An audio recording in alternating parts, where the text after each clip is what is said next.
처음에 제목을 잡고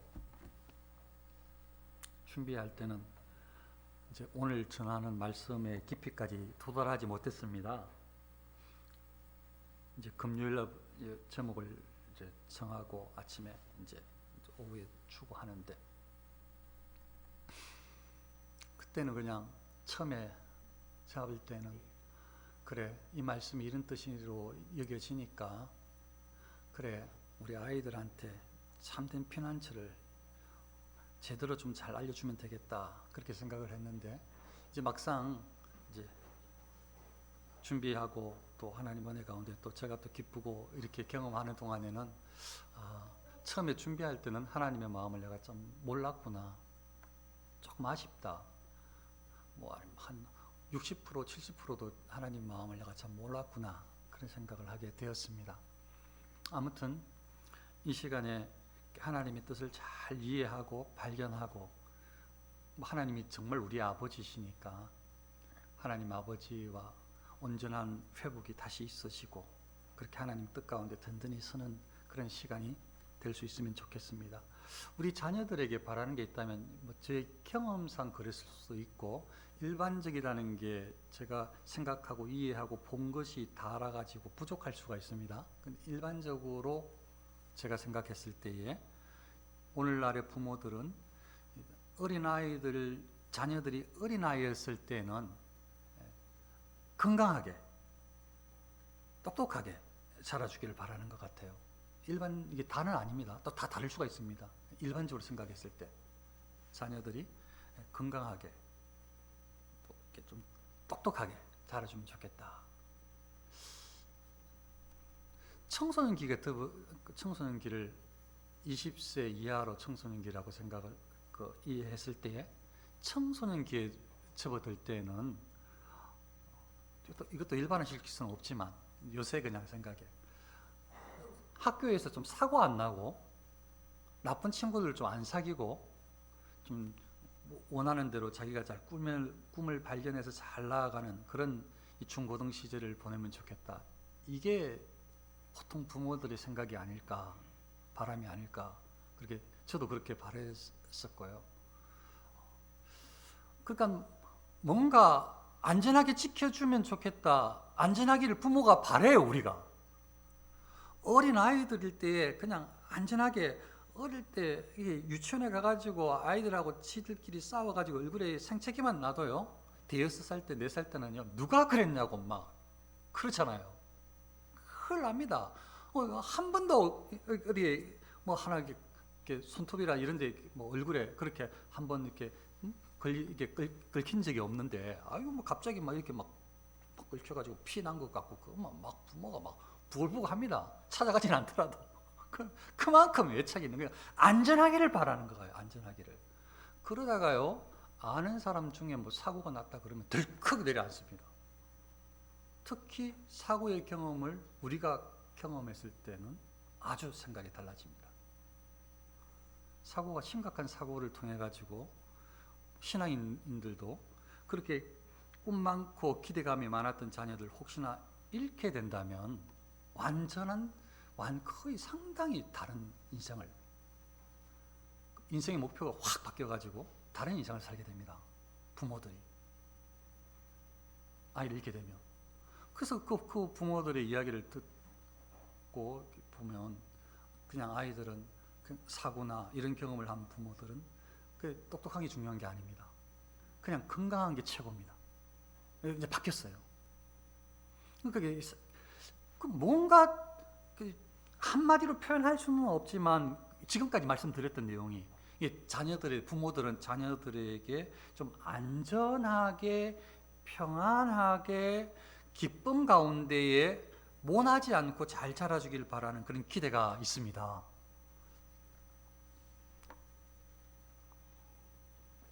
그런데도 사건 사고는 우리를 찾아오는데요, 2019년 2020년도에 어린아이들이 교통사고를 당한 최근 자료를 제가 검색을 못했습니다. 몰라서 그럴 수도 있고. 2019년 2020년도에 어린아이 사고 건수가요, 2019년도에는 11,054건, 2020년도에는 8,400건. 어린아이들이 실제로 사망사고도 있었습니다. 2019년도에는 28명, 2020년도에는 24명 어린아이가 목숨을 교통사고로. 그러니까 부상을 당한 아이들은 19년도에는 14,115명, 2020년도에는 1,500명. 전체 사건 사고에 비하면 좀 적은지 모르겠지만 이게 적게 느껴지지가 않습니다. 10,000명이 넘어가는 사고를 통해서 목숨을 잃기도 하고 부상을 당하기도 하고, 이 교통사고만. 그러니까 부모들은 아마 이런 사고에서 안전하게 지켜주기를 기도할 것입니다. 이런 사고를 우리 자녀만큼은 없게 해달라고 우리는 늘 기도하고 바랄 것입니다. 청소년기를 보면서 이걸 좀 자료를 보면서 약간 좀 놀랐는데요. 물론 제가 좀 깨지긴 했어요. 사고가 요새 좀 드라마 같은 것들이 또 이야기를 들은 것들도 청소년 범죄, 소년 범죄가 아주 심각한 것을 막 깨워주니까 실제로 이제는 깨지긴 했는데, 이것도 자료를 보니까 놀랍습니다. 이게 청소년, 아까 20세 이하라고 했습니다. 청소년기에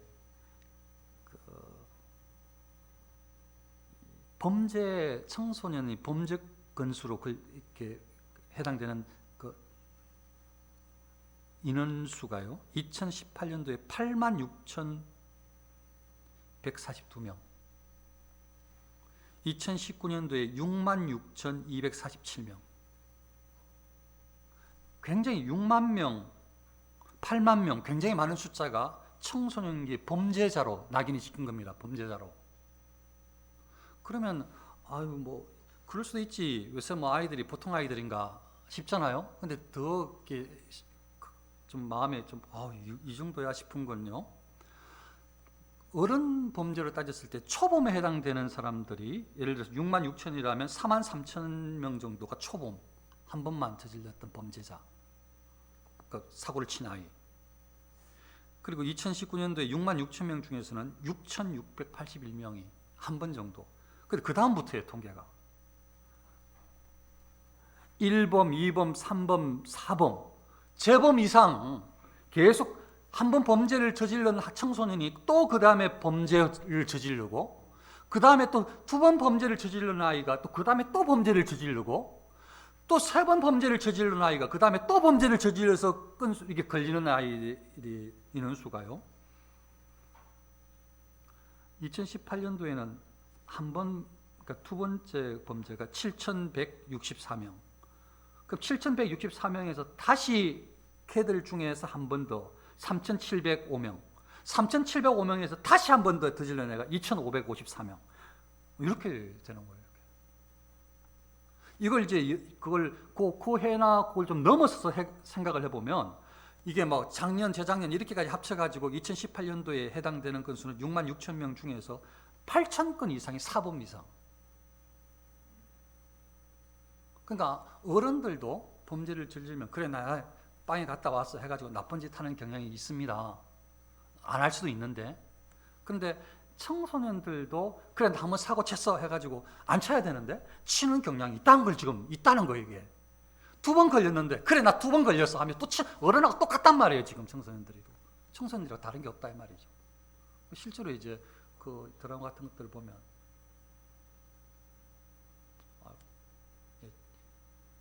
아주 심각한, 요새 드라마에 나오는 아주 심각한 것들을 보게 됩니다. 근데 이런 아이들하고 우리 아이들하고 관련이 없을까요?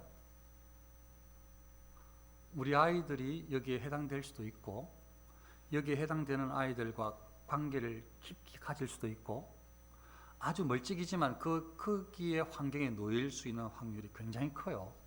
예외가 없단 말씀을 지금 드리는 겁니다.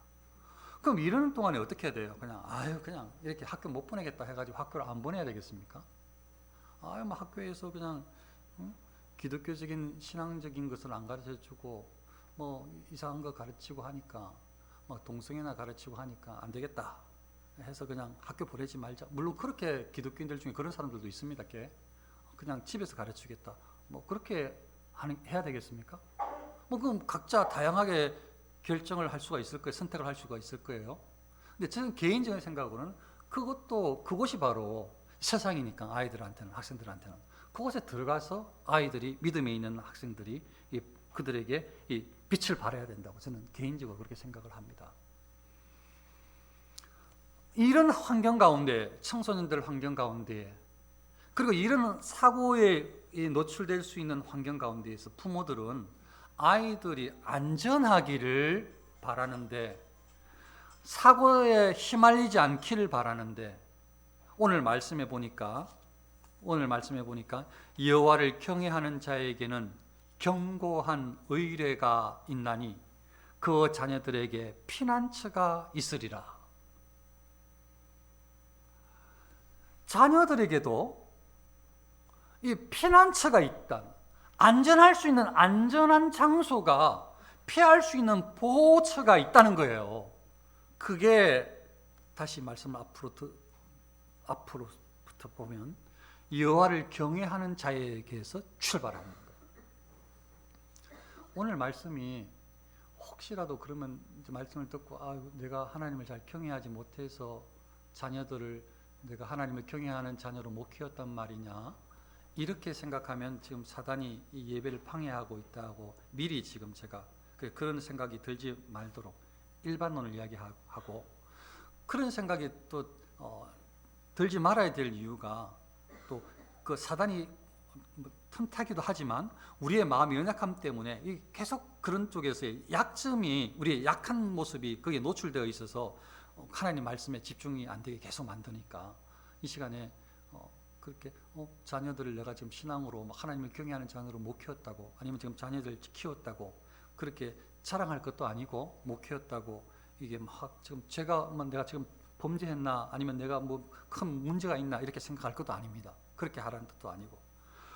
그러면 이게 지금 피난처가 있다는 이 결론을 먼저 말씀드리고 다시 들어가면, 피난처가 하나님께서 되어 주신다는 말씀이, 그러면 하나님을 경외하면은 앞으로 사건 사고 없단 말이냐, 사고도 안 나고 죽을 일도 전혀 없고 모든 만사형통할 거 한단 말이냐, 내가 하나님을 경외하면 우리 자녀들이 무조건 안전하다는 뜻이냐. 그렇게 하면 제가 처음에 준비했던 한 70%, 한 60%.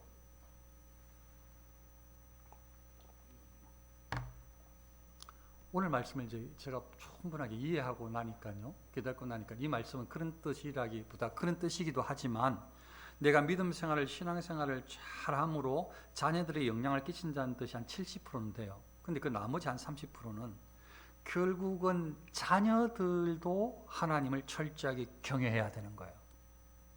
내가 하나님을 경외해야 하고 자녀들도 하나님을 경외해야 나에게도 하나님이 피난처가 되고 자녀들에게도 하나님이 피난처가 된다는 거예요.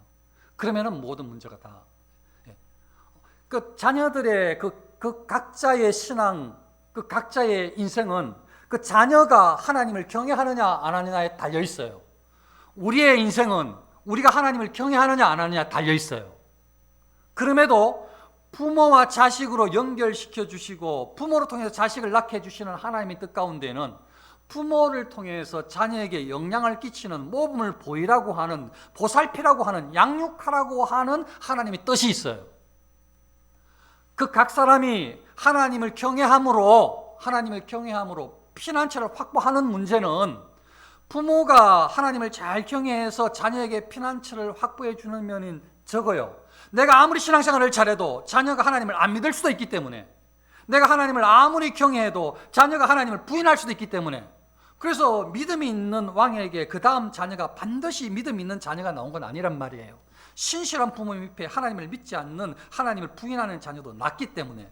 그러나 하나님을 인정하고 하나님을 경외하는 부모 밑에 만일 자녀가 하나님을 인정하고 하나님을 경외하는 자녀가 된다면, 그건 부모와 자녀 모두가 다 축복된 인생을 살게 되는 겁니다. 모두가 다. 자녀도 본인 스스로가 하나님을 경외해야 하고 부모도 본인 스스로가 하나님을 경외해야 하나님께서 오늘 말씀해 주시는, 약속해 주시는 축복들을 다 누릴 수 있게 되는 것입니다.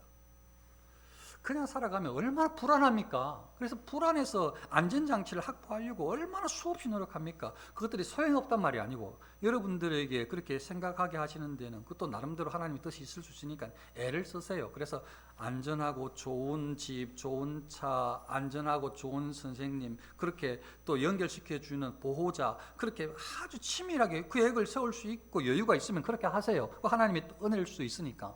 그러나 그렇게 하지 못한 상황이라면 오늘 말씀을 통해서 하나님을 바라보는 이 신실함으로 내가 쓴다면, 자녀가 안전하기를 바란다면, 자녀의 안전을 위해서 자녀야 너야 하나님을 경외하라, 이거는 굉장히 어렵다. 물론 그 자녀가 하나님을 경외하고 경외하지 않는 것은 걔한테 달려 있어요. 청소년기에, 어린아이기에. 그러나 이 아이가 하나님을 경외할 수 있는 방향으로 흐르는 데에는 상당히 많은 부분을 부모인 내가 하나님을 경외하느냐 그렇지 않느냐에 좌우됩니다.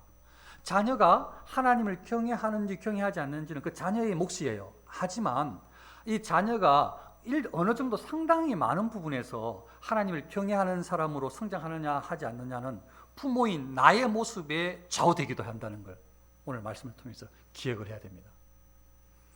그러면 어떻게 해야 정말 이 어려운 이 위험한 시대에 안전하게 정말 이리 같은 세상 가운데에서 어떻게 그 사람들과 맞서고 그 사람들 틈에서 살아남을 수 있고 그 사람들의 영향을 발휘할 수, 그 사람들에게 선한 영향을 발휘하면서 인생을 살아갈 수 있을까? 내가 부모로서 어떻게 해줄 수 있을까? 부모로서 하기가 어렵습니다. 그렇게 한다고 완전하지도 않아요. 그래서 빨리 정답을 발견해야 돼요. 하나님을 경외하는 것이 내가 살 길이고, 하나님을 경외하는 것이 내가 안전한 길이고, 하나님을 경외하는 자녀가 되어야 이 자녀가 안전하고 형통한 복된 삶을 살게 된다는 것을 우리가 빨리 깨달아야 됩니다. 하나님을 내가 경외해야 내가 안전하고 나의 인생이 형통하고, 자녀가 하나님을 경외해야 안전하고 정말 형통하다라는 것을 우리가 빨리 깨달아야 됩니다.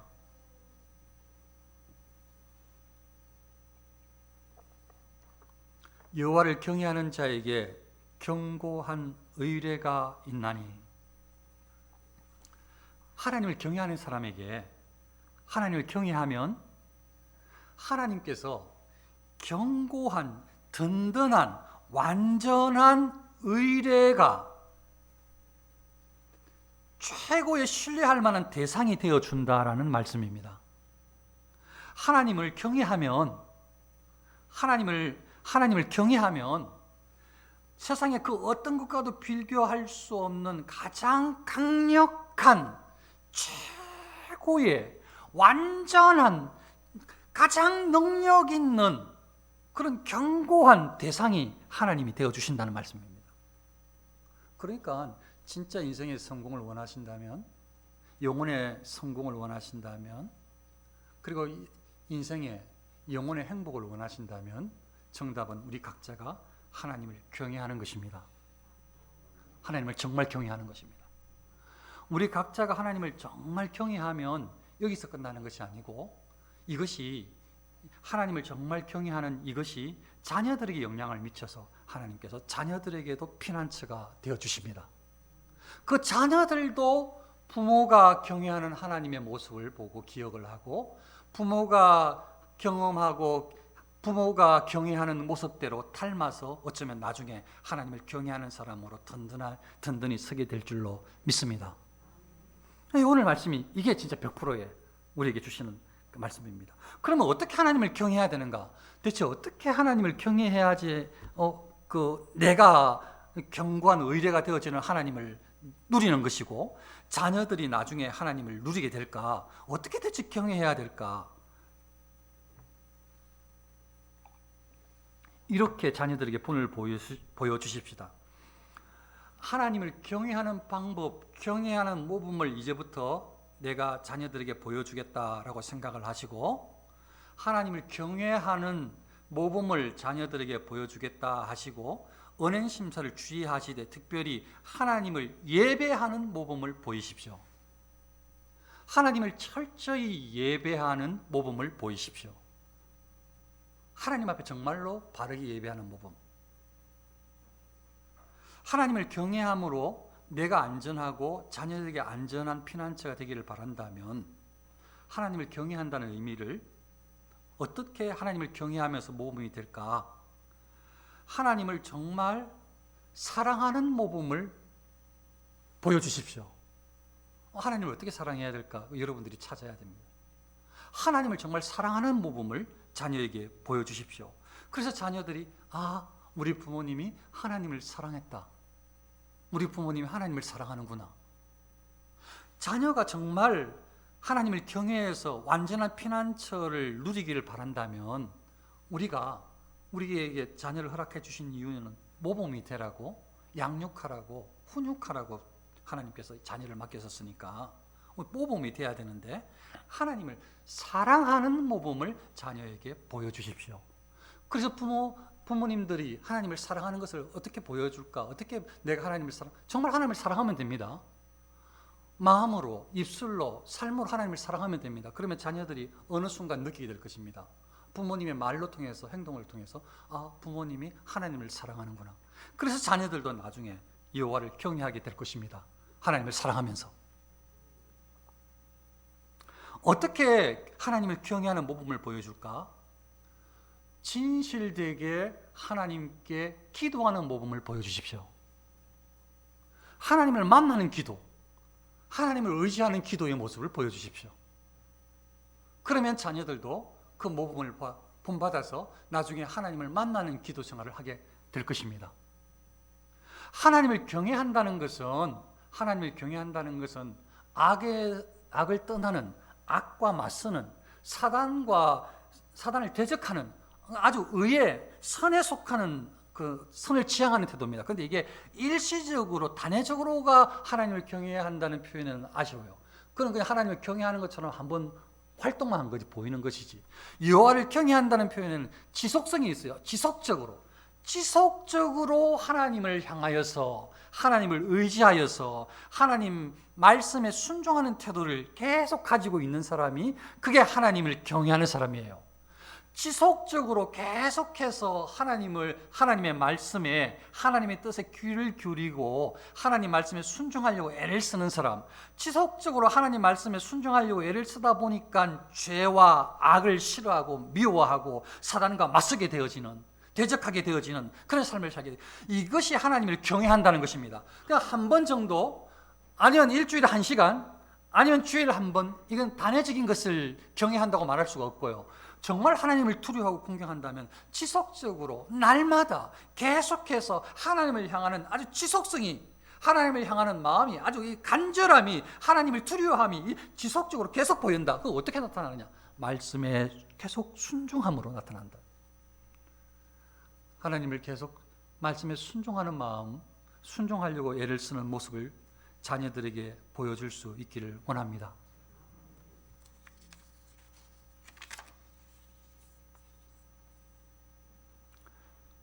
마지막으로 여호와를 경외하면, 하나님을 경외하게 되어지면, 하나님 방금 말씀드렸던 지속적으로 말씀에 순종하게 된다고 했잖아요. 그러면서 하나님 말씀에 순종함으로 성품이 변화가 일어난다는 거예요. 여호와를 경외한다는 것은 나중에 성품의 변화를 경험하는 겁니다. 왜냐하면 방금 좀 전에까지 말씀드렸던 대로 하나님이 살아계시고 하나님이 피난처시고 가장 강력한 우리를 이끄시는 대상으로 믿기 때문에, 그분이 나와 함께하고 있기 때문에, 그분을 경외한다는 것은 단회적으로 일주일에 한 번만 1시간만 의지하는 것이 아니라 지속적으로 지속성을 가지고 있다고 이야기를 했기 때문에, 그걸 믿기 때문에, 그러면 그 지속성이라는 게 말씀에 순종하는 것이라고 방금 들었기 때문에, 그 말씀에 대해서, 하나님의 뜻에 대해서, 선에 대해서, 의에 대해서 계속 추구하는 마음이 꾸준하게 되어지면 하나님 말씀을 순종하려고 하는, 의를 따르려고 하는, 선을 이루려고 하는 마음이 계속 일어나게 되면, 계속 말씀에 순종하려고 하다가 보면 성품이 변화가 된다는 거예요. 어느새 성품이 예수 그리스도를 닮은 성품, 하나님을 닮은 성품으로 변화가 일어난다는 거예요. 성품의 변화는 이 은행 심사의 변화를 이야기하는 것입니다. 마음에 있어서 말로 나오고, 마음에 있어서 행동으로 나오고, 마음에서 출발해서 그 사람의 정체성을 다른 사람들에게, 그 사람은 저런 사람이야 라고 인정돼. 저 사람은 저런 정직한 사람이야.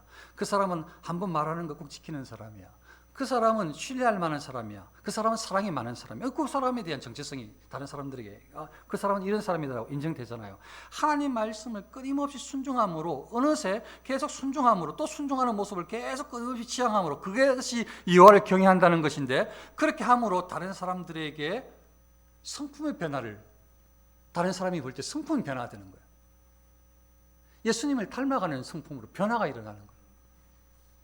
저와 여러분들의 성품이 여호와를 경외하는 온전한 모습의 성품으로 변화가 있으시기를 축원합니다. 점점 변화가 되어져서 정말 하나님의 모습을 닮아가는, 예수님의 모습을, 형상을 닮아가는 그런 성품의 변화가 일어난다는 것입니다. 하나님의 말씀에 방금처럼 이게 하나님의 말씀, 여호와를 경외한다는 뜻인데, 이렇게 살아야 내가 형통하고 내가 참 피난처를 누리게 되어지고 하나님을 누리는 것이고, 내가 여호와를 진짜 경외해야 자녀들에게도 영향을 미쳐서 그 자녀들이 하나님을 정말 경외하는 대로 나아가는 데 큰 역할을 하게 된다라는 것을 기억을 하시고, 하나님께서 몇몇 말씀을 통해서 여호와를 경외하라고 강력하게 명령하시는데, 몇 가지 말씀만 소개를 하면, 내가 만일 이 책에 기록한 이 율법의 모든 말씀을 지켜 행하지 아니하고 내 하나님 여호와라 하는 영화롭고 두려운 이름을 경외하지 아니하면, 하나님 두려운 이름을 경외하지 아니하면 여호와께서 내 재앙과 내 자손의 재앙을 극렬하게 하시리니 그 재앙이 크고 오래고 그 질병이 중하고 오래일 것이라.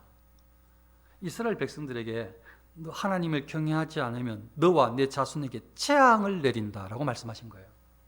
하나님께서.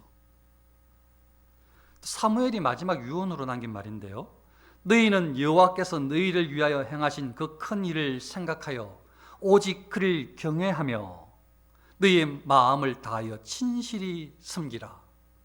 마지막에 이스라엘 백성들을 향해서 사무엘이 이렇게 남겼어요. 하나님을 경외하라고. 시편에요, 그는 자기를 경외하는 자들의 소원을 이루시며 또 그들의 부르짖음을 들어서 구원하시리로다. 하나님을 경외하는 자들의 소원을 들어주신대요. 여호와는 자기를 경외하는 자들과 그 인자하심을 바라는 자들을 기뻐하시는도다. 하나님을 경외하는 자들을 하나님께서 정말 기뻐하신대요. 여호와를 경외하면 장수하느니라. 그러나 악인의 수명은 짧아지느니라. 여호와를 경외하면 오래 산대요.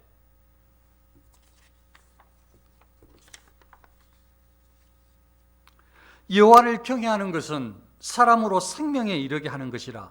경외하는 자는 족하게 지내고 재앙을 당하지 아니하리라. 하나님을 경외하면은 만족하는 인생을 살게 된다는 거예요. 너무 행복한 인생을 살게 된다는 거예요. 그 사람이 어떤 직장을 가지고 있든 누구를 만나든 간에 하나님을 경외하는 사람은 만족한 인생을 살게 된다는 거예요. 우리가 그렇게 인생을 살아야 되고, 우리 자녀들이 늘 만족한, 감사하는 인생을 살게 되기를 바랍니다. 내 마음으로 죄인의 형통을 부러워하지 말고 항상 여호와를 경외하라. 항상 하나님을 경외하라고 명령하고 있습니다.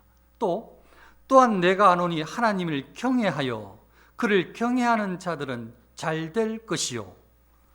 또한 내가 아노니 하나님을 경외하여 그를 경외하는 자들은 잘 될 것이요. 잘 되라고 계속 제가 기도하잖아요. 정말 잘 되기를 축복합니다.